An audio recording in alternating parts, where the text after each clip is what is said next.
రేవంత్ రెడ్డి యుద్ధం చేయాలని రేవంత్ రెడ్డి మీద మనం యుద్ధం చేయాల. ఇది కార్యక్రమం, ఇది వ్యూహం, ఇది ప్రణాళిక, ఇది వ్యవహారం. మనోళ్ళుగా చలికాలం రాగానే ఢిల్లీ పోవటం, పార్లమెంట్ ముందు జంతర్ మంతర్ ముందు 2 రోజులు, ఆ ఎంపీలో ఈ ఎంపీలో హోటళ్లలో బిర్యానీలు పెట్టియటం, ఛార్జీలు ఇవ్వటం, ఫ్లైట్ టికెట్లు కొనియటం. శక్తి ఉన్నాడు ఫ్లైట్ పోతాడు, లేకపోతే ట్రైన్కి పోతాడు, లేకపోతే తెలంగాణ ఎక్స్ప్రెస్ లో బాత్రూంలో కడ కూర్చుంటాడు పిచ్చి పట్టినోడు మనోడు. అది కాదు, దీనికి శత్రువులు ఎవరు? ఎనిమిని డిక్లేర్ చేయకపోవడమే బానిసత్వం.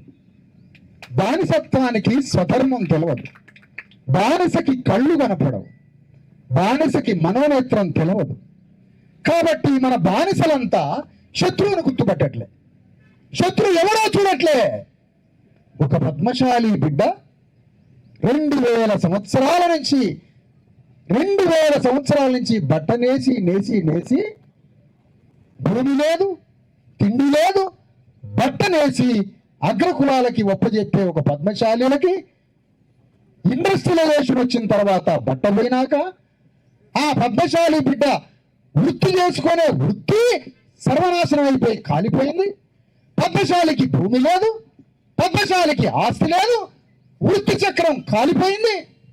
చదువుకోవడానికి ఆ పద్మశాలి బిడ్డ, ఉద్యోగం చేయడానికి ఆ పద్మశాలి బిడ్డ, సర్పంచ్ కావడానికి ఆ పద్మశాలి బిడ్డ కట 2000 సంవత్సరాలు పద్మశాలిల రక్తమాంసాలు తాగిన అగ్రకులాలు ఆ పద్మశాలి బిడ్డకి చదువుకునే హక్కు కూడా ఇయ్యరట.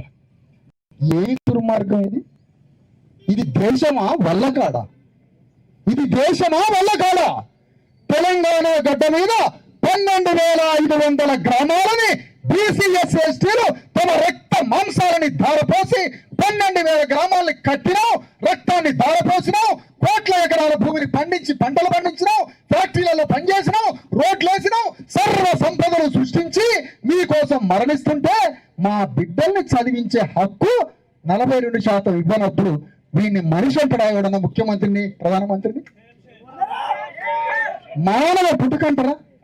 అమెరికాలో 200 సంవత్సరాల క్రితం తెల్లవాళ్ళు, అయ్యా మేము తప్పు చేసినామయ్యా,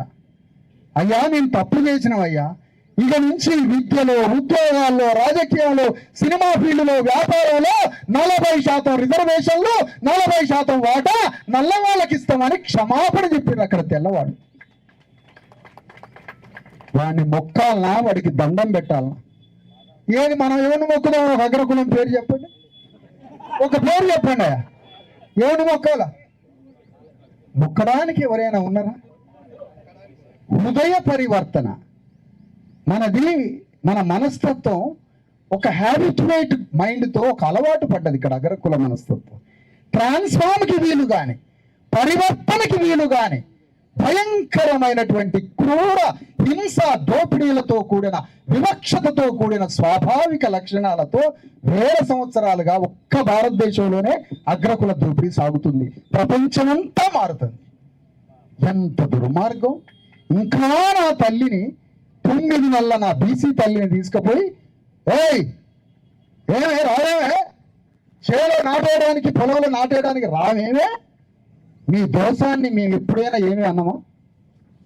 ఒక్కసారైనా జరిగిందా? అప్పుడు ఎప్పుడు జరగలే. ఎన్ని 1000 సంవత్సరాలు మీ దగ్గర శ్రమ. అట్లా ఒక గౌడైన తాడి చెట్టు మీద ఒక గౌడ కార్యకర్తని నేను మొన్న ఇంటికి పిలిచి, ఆఫీసుకి పిలిచి, నాయన ఈ బీసీ ఎస్సీ ఎస్టీ జేఏసీ ఉద్యమంలో పనిచేయి నాయన, నిన్ను చూస్తుంటే తెలివిగా కనపడుతున్నావు, మంచిగా కనపడుతున్నావు, నువ్వు పనిచేయాలి హైదరాబాద్ వచ్చి అంటే తలకాయ ఉంచుకున్నాడు. గంట సేపు తలకాయ ఉంచుకున్నాడు.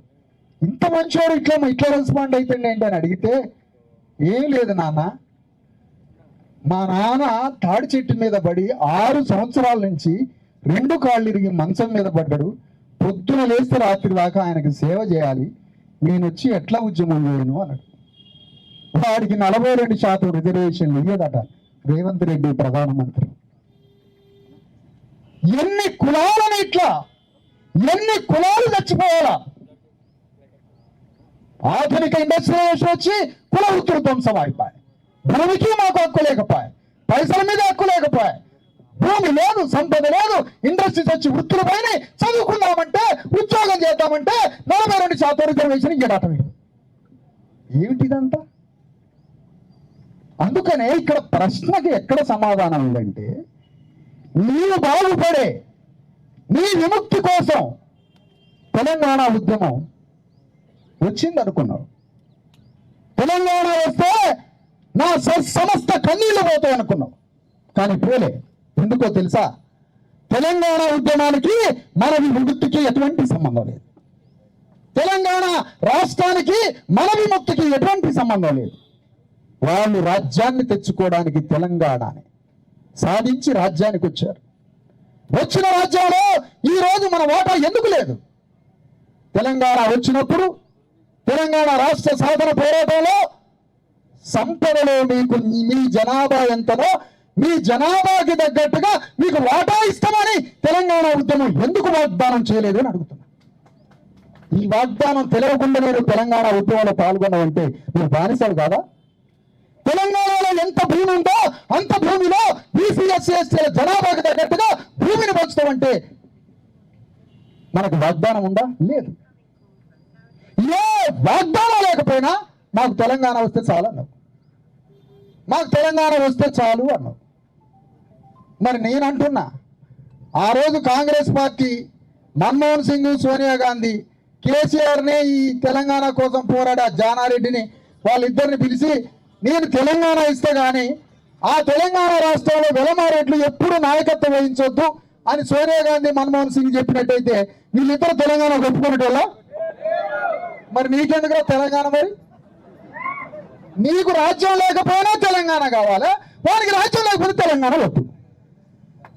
ఎంత మోసం, ఎంత మోసం, ఎంత మోసం. కాన్షీరామ్ వచ్చి మీకు రాజ్యాన్ని ఒప్పచెప్తా అంటే, కాన్షీరామ్ వచ్చి బీసీ ఎస్సీ ఎస్టీలకి రాజ్యాన్ని ఒప్పచెప్తా అంటే అందులో కోదండరామిరెడ్డి ఎందుకు పాల్గొన్నా? ఎందుకంటే రాజ్యం మనకొస్తుంది కాబట్టి. కాన్షీరామ్ వచ్చి బీసీ ఎస్సీ ఎస్టీలకి రాజ్యం అంటే కేసీఆర్ ఎందుకు పాల్గొన్నా? రాజ్యం మనకొస్తుంది కాబట్టి. దేశపతి శ్రీనివాస్ ఎందుకు పాల్గొన్నా? రాజ్యం మనకొస్తుంది కాబట్టి. మండల కమిషన్ ఉద్యమం నడిపిస్తే, మండల కమిషన్ ఉద్యమం వస్తే మన బ్రతుకులన్నీ మారతాయి. ఆ మండల కమిషన్ ఉద్యమంలో కిషన్ రెడ్డి ఎందుకు పాల్గొనలే? రేవంత్ రెడ్డి ఎందుకు పాల్గొనలే?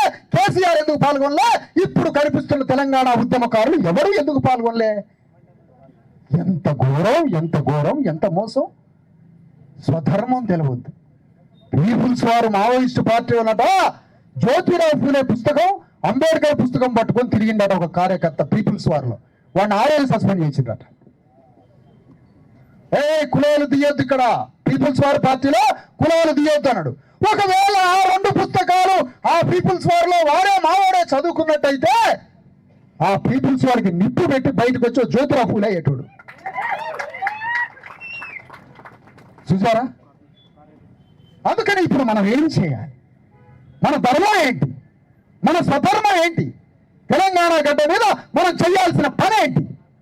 ఈరోజు కాన్షీరామ్ చనిపోయాడు. కాన్షీరామ్ నినాదం ఎత్తుకోవడానికి దేశంలో మనిషి లేడు. వెంటనే కాన్షీరామ్ నినాదాన్ని ఒక అందమైన, ఎంతో అందమైన, అమాయకంగా అందంగా కనిపించే, చూస్తేనే వాటేసుకొని ముద్దు పెట్టుకోవాలనుకునే రాహుల్ గాంధీ కాన్షీరామ్ నినాదం ఎత్తుకున్నాడు.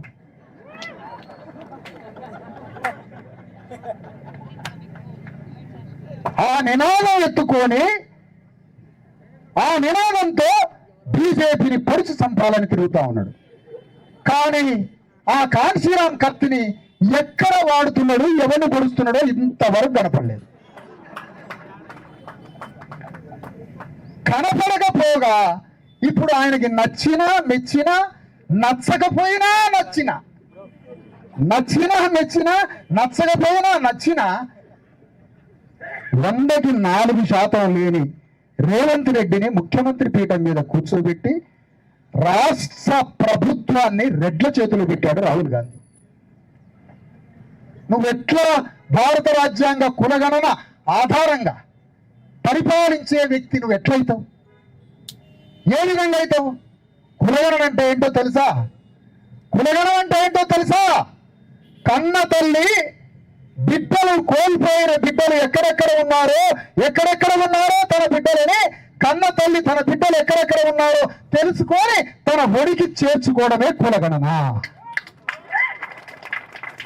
భారత రాజ్యాంగం అనే కన్న తల్లి